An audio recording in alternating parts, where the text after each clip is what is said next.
So இஸ்லாமிய வரலாற்றில் ஷியாக்களுடைய துரோகம் சொல்லி மாள முடியாதுங்க. கடந்த 50 ஆண்டுகளில் கூட அவ்வளோ துரோகங்கள் செஞ்சிருக்கிறாங்க முஸ்லீம் நாடுகளுக்கு, அரபு நாடுகளுக்கு.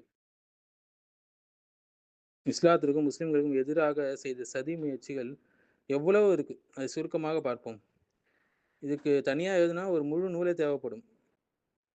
குறிப்பாக 4ஆம் மற்றும் 5ஆம் ஃபாத்திமிய கலீஃபாக்களுடைய காலத்துல அசீஸ் பில்லா 975லேருந்து 996 சிஇல, அதில் ஹாக்கிம் பி அம்ரில்லா 996லேருந்து 1020 சிஇல நீங்கள் பார்க்கலாம். இவங்களை ஆட்சி செய்த காலத்தில் முஸ்லிம்கள் மிகுந்த துன்பத்தை அனுபவிச்சாங்க. இந்த இரு கலீஃபாக்களும் யூத நிர்வாகிகளுக்கு அதிகாரம் கொடுத்து வச்சிருந்தாங்க. அவங்க ஊழல், அடக்குமுறை இவற்றை எல்லாத்தையும் பரப்புனாங்க. பின்னர் அஸ்கலான் நகரத்தில் ஷியா ஆளுநர் வந்து குருசேடர்ஸ் சிலுவை யுத்தக்காரர்களுக்கு நகரத்தை ஒப்படைச்சிட்டார். இதனால் மக்கள் கிளர்ச்சி செஞ்சு அந்த ஆளுநரையே கொண்டுட்டாங்க 995 சிஇல.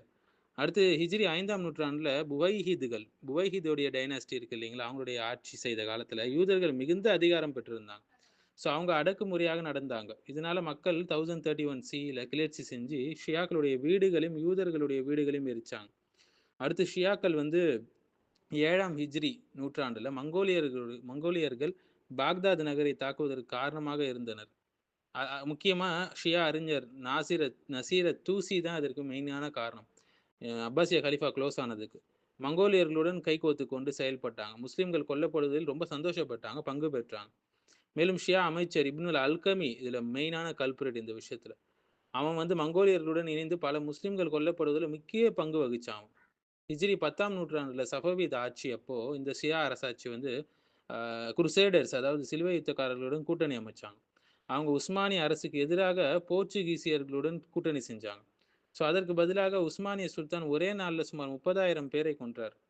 மேலும் அவங்களை பொய்யான மார்க்கவாதிகள் என்று அறிவிச்சாங்க. மேலும் ஹிஜ்ரி 10ஆம் நூற்றாண்டில் ஒரு மங்கோலியர் குதாபந்தா முகமது காயத்துத்தீன் குதாபந்தா சொல்லுவாங்க. இவன் வந்து ஷியா மதத்துக்கு மாறினான். குருசேடர்களோடு அதாவது சிலுவை யுத்தக்காரர்களுடன் சேர்ந்து சுன்னி முஸ்லிம்களை கொன்று குவித்தான் இவன். இது மட்டுமா, ஷேக் எஹியா கான் என்பவன் கிழக்கு பாகிஸ்தானில் இருந்த முஸ்லிம் நிலங்களை இந்துக்களுக்கு விரும்பியபடி நடத்துவதற்கு ஒப்படைச்சான். இந்த கொடூரமான செயல் பின்னர் வந்து பங்களாதேஷ் எனும் துண்டிக்கப்பட்ட மாநிலம் உருவாக வழிவகுத்துச்சு. லெபனானில் ஷியா மக்கள் முஸ்லிம்களை துரோகம் செய்தது நமக்கு தெரிஞ்சது தான். மரோனைட் கிறிஸ்தவர்களோடு கூட்டணி செஞ்சு இந்த ஷியாக்கள் சேர்ந்து முஸ்லிம்களுக்கு செஞ்ச கொடுமை மறக்க முடியாது. அவங்க தங்களுடைய உண்மையான நண்பர்களை விட்டு விலகினாங்க.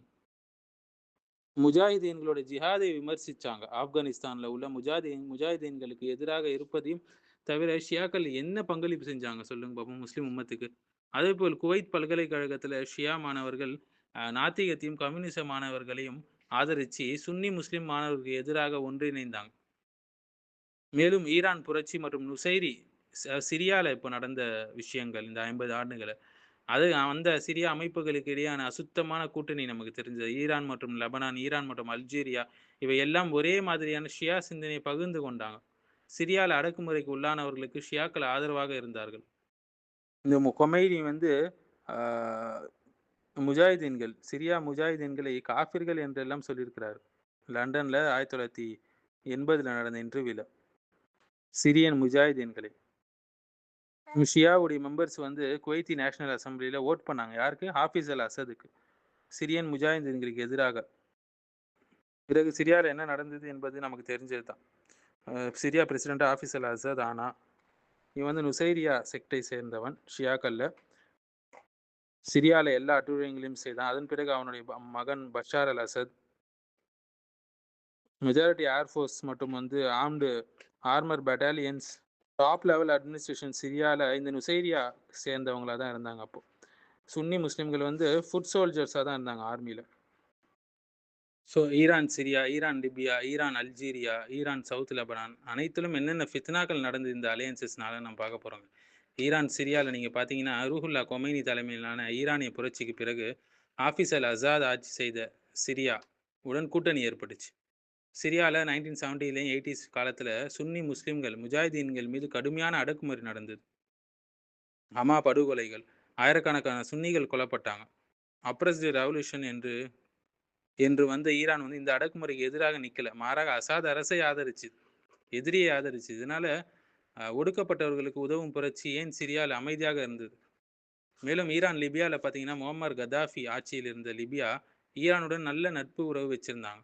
கதாஃபி வந்து கடாஃபி வந்து பல நேரங்கள்ல சுன்னாவை திறந்த வெளியில விமர்சிச்சார். அவருடைய கருத்துக்கள் பல இடங்கள்ல இஸ்லாமிய அடிப்படைகளுக்கு முரணாக இருந்தது.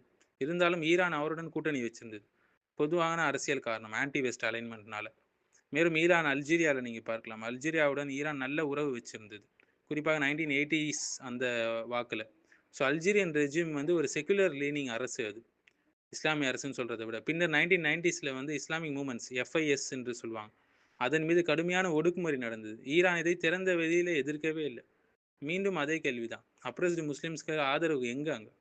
மேலும் ஈரான்லையும் சவுத் லெபனான்லையும் நம்ம பார்க்கலாம். ஈரான் மிகப்பெரிய பாதிப்பு ஏற்படுத்துச்சு.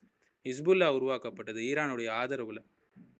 இது சிரியால வந்து அசாதுக்கு ஆதரவு கொடுத்து சுன்னி மக்களுக்கு எதிராக போரில் ஈடுபட்டது. இதனால் முஸ்லிம்களுக்கு பெரிய பிளவுகள் ஏற்பட்டுச்சு, ஃபித்னாக்கள் ஏற்பட்டுச்சு. சிரியால நிறைய அஹ்லுசுன்னா ஆலிம்கள் கொல்லப்பட்டாங்க. பள்ளிவாசல்கள் வந்து தகர்க்கப்பட்டுச்சு.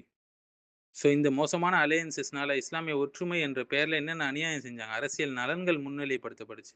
ஒடுக்கப்பட்டவர்களுக்கு உதவு வந்து வந்து அவங்க கன்சிஸ்டா செய்யவே இல்லை. இதனால முஸ்லிம்களுடன் பிளவு ஏற்பட்டுச்சு, குழப்பம் அதிகரிச்சுச்சு.